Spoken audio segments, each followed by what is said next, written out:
if I have to give one headline to the results of these elections, it's that nothing has really changed except for one thing.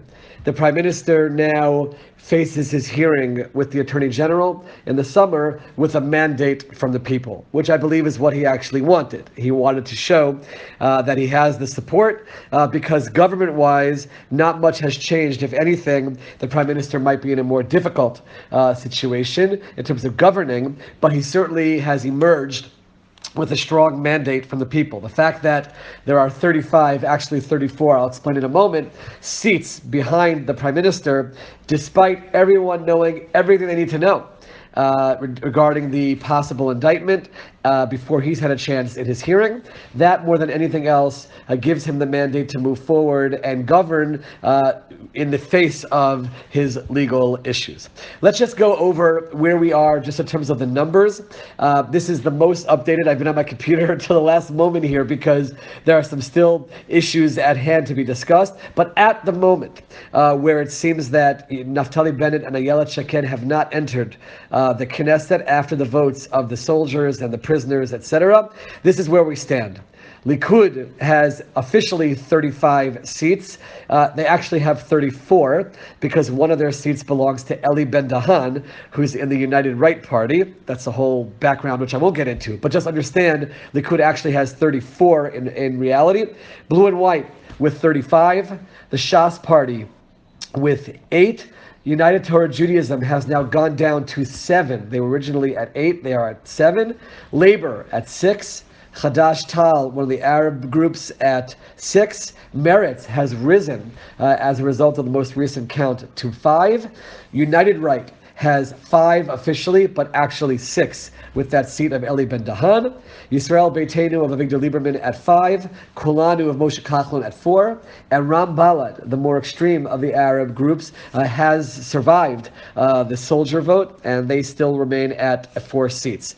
That means that the new right of Naftali Bennett and Ayelet Shaked is not in, and that means that Moshe Feiglin from the Zehut Party is not in. By the way, at the moment, according to the figures that we have, Naftali Bennett is 1,479 votes short of getting in. He's at 3.215, and you have to be at 3.25 to get in. They are challenging and asking for a recount of the soldier vote, and we'll see how that plays out. So we won't have final results, perhaps not even today, but we might get those tomorrow. So now we take a step back and you ask about coalition, because it's a parliamentary system and the Prime Minister has to put together a coalition. So based on the parties and the numbers that we have at the moment, with Likud, Shas, United Torah Judaism, United Right, Yisrael Beitenu, and Kulanu, and listen carefully to this, the Prime Minister has a coalition of 64. 64. That means that any one of these parties has the keys to a coalition or not having a coalition, which means that during negotiations to enter the government, they all essentially can hold the Prime Minister hostage to their demands. And it also means that moving forward in governing, the Prime Minister is always going to have to deal with their demands, because any one of them at any time can pull out, and that would topple the government. Based on that situation, and assuming that it remains, and New Right does not get in, that means that what you'll probably see is the following. You will see Avigdor Lieberman demand and receive the defense portfolio, which he had at an earlier time. He will demand that, or he won't enter the coalition. You will have Moshe Kachlon continuing as the finance minister, something which he has said that he will demand. You will have United Right demanding 2 portfolios, most likely Bezalel Smotrich to be the justice minister, and Rabbi Rafi Peretz to be the education minister. You will have Yaakov Litzman, United Torah Judaism, remaining as deputy health minister, but running the health system. You will have Moshe Gafni of United Torah Judaism heading the finance committee. They will also, the Haredim will demand a deputy minister of education and a deputy minister of housing. and you will have Aryeh Deri of the Shas party probably getting 3 portfolios for his party.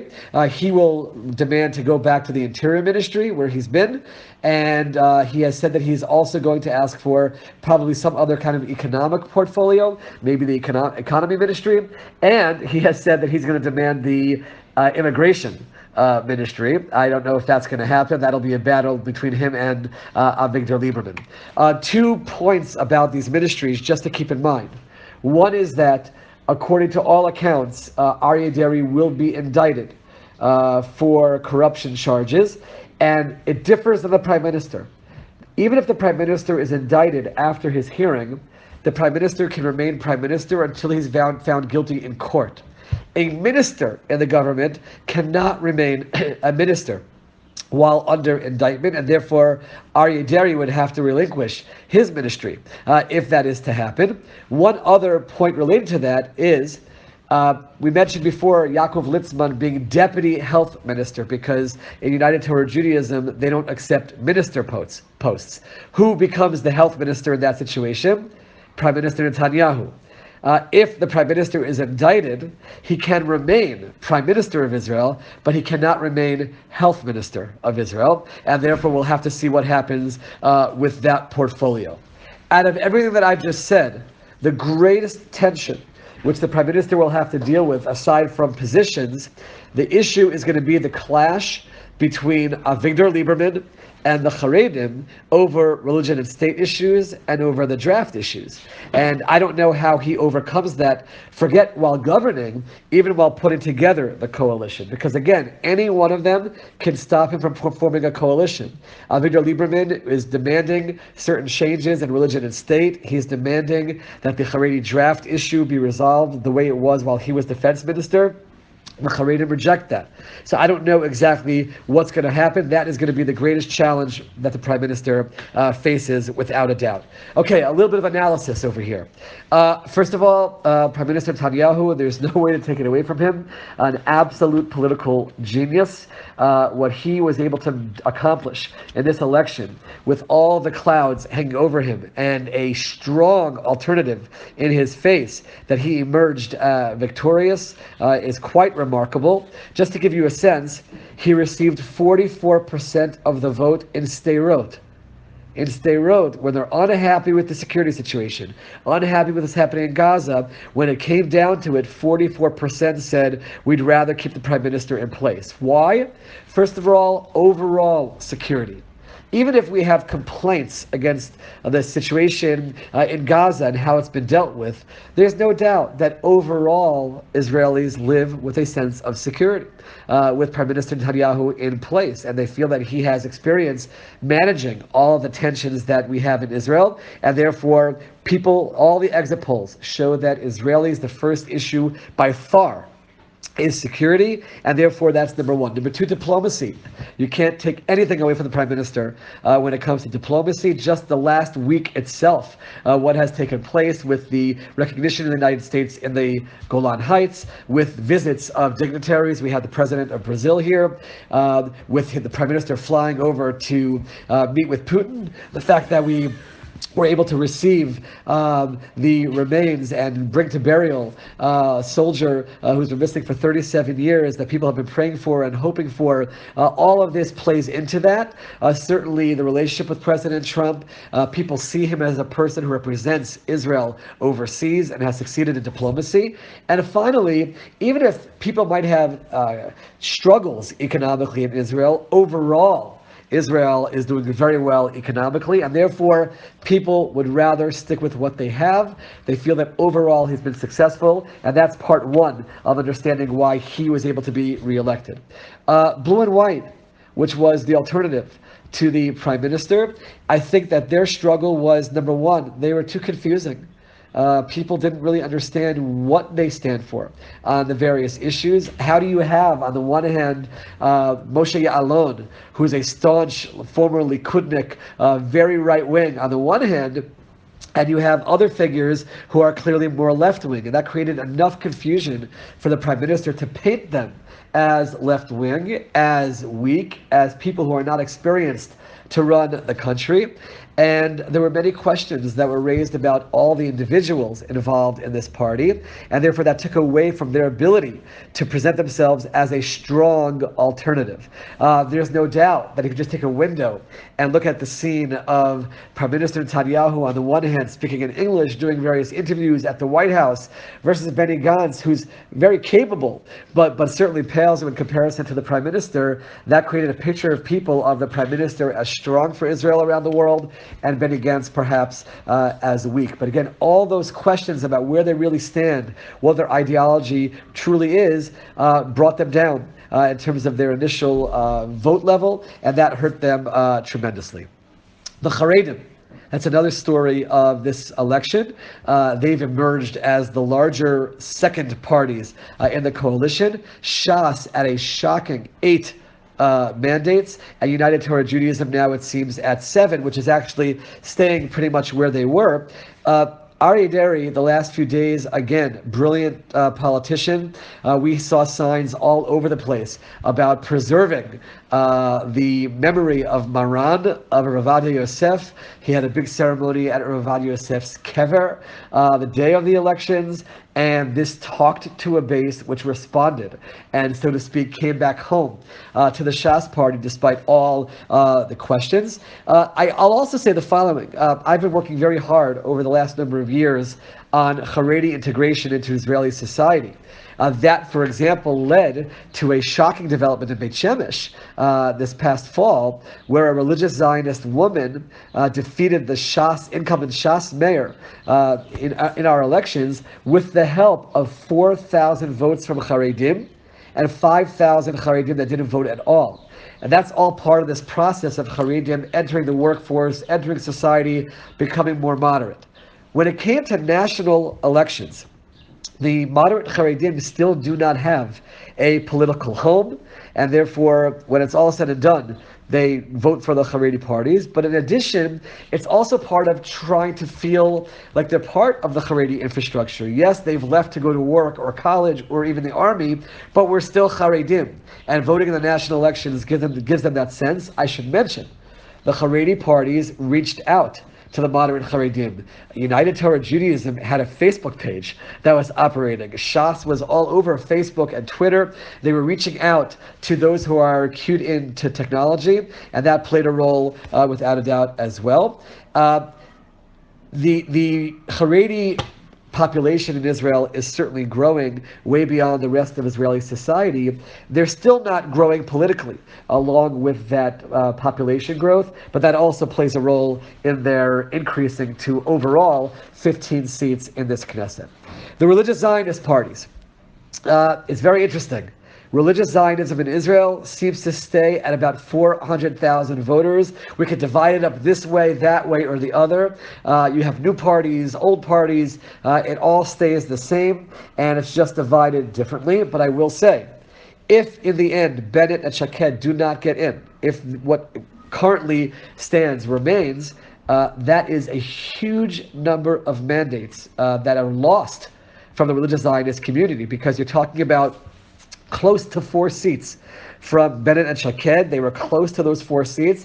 And then you're talking about possibly 2 seats from Moshe Feiglin. We're talking about a possibility of 5 seats from the religious Zionist population, which are not counted in the Knesset, are not in the government, because of those 2 parties not getting in. Final part of the analysis of the actual voting is the Arab population. Very interesting. In the last Knesset, the United Arab List had 13 seats together, and now, from all accounts, they go down to 10 seats between the 2 parties that ran, 6 and 4. There's a lot of discussion as to what happened in the Arab population. There definitely was a lower vote turnout in the Arab population. Many people say, and in talking to Arabs, you hear there was a feeling of disenfranchised, of not being connected because of the nation-state law. They felt like they were being pushed away, and therefore they didn't vote. There are some Arabs who said they went to vote specifically because of that. So you have different perspectives regarding that. But without a doubt, there's some kind of a disconnect in the Arab population. Interestingly enough, on election day, there were Likud members, not elected members, but Likud party representatives at the Arab polling stations, sitting there as part of the committee, as all parties have, and they had cameras. And they were caught with hidden cameras on election day. That became part of the news cycle in Israel. That apparently convinced Arabs not to come and vote because they were afraid of being caught on camera. What would the extremists say? That might have played a role in the lower Arab turnout as well. Just an interesting development. Okay, now what? We have the results. What happens now? Blue and White has said they are going to be a strong, committed opposition to Prime Minister Netanyahu. They say they will make the life of the Likud and the governing coalition miserable. I don't know what that really means. I've seen oppositions before. They can scream, they can yell. They're going to have to really work hard to create a real alternative that will receive many more seats than Likud the next time around. Certainly they'll harp on the Prime Minister's legal issues and focus on that and his inability to govern, and we'll see if that's able to sway the people of Israel. There's not much they can do legally in terms of within the Knesset, but they can make a lot of noise. Perhaps they'll try to make life difficult for some of the partners, certainly for Kolanu, Moshe Kachlon, and challenge him as to how he can stay in the coalition while the Prime Minister is dealing with the legal issues, and that could possibly have an impact. But again, they're restrained in terms of how much they can actually do, but they plan to make a lot of noise. They have also said that we will stay together. What is that all about? Remember, Blue and White is a conglomeration of many different parties together. It's Benny Gantz with his Chosn Israel party. It's Moshe Ya'alon with his Telem party. It's Yair Lapid with Yesh Atid. It's Avi Nissenkorn, who comes from the unions in Israel. It's Gabi Ashkenazi, who comes without any party. They say they'll stay together. The very fact they had to declare they'll stay together already gives question marks to will they succeed. It's very difficult to keep a group like that together in opposition, but they have vowed to do so. The Prime Minister can survive even if he's indicted after his hearing. There aren't going to be any major changes on a domestic front. I think you'll see many of the same issues you had before. You'll have the clashes between the Haredim and Yisrael Beitenu within the coalition. I don't know how they're going to deal with all of those issues. We are expecting the White House plan to be unveiled soon after the government is formed. Don't make any mistake about it. The Prime Minister is completely in on it. He knows exactly what is there. It'll be a plan which Israel will probably say yes to, knowing that the Palestinians will say no to it. And then as a result of Israel saying, so that is something which will play a role in the final results, and we're still waiting for that. And finally, what can I tell you? Israel thrives and is where it is, perhaps despite its leadership. The leadership plays a role, but God is running the show, and I really believe that it's the Israeli people that drive Israel's success and God's blessing. And I never had a doubt that Israel would be okay, regardless of the election results, and that continues to be the case. From my perspective, the greatest challenge is keeping the people unified. That here we have this very strong opposition right now. We have a coalition which might be pulled by many small parties in different directions, and the greatest challenge is remaining a unified people despite all the tensions that will exist politically. But Am Yisrael Chai, we continue onward, and now I'm happy to take any questions that you have regarding the results or regarding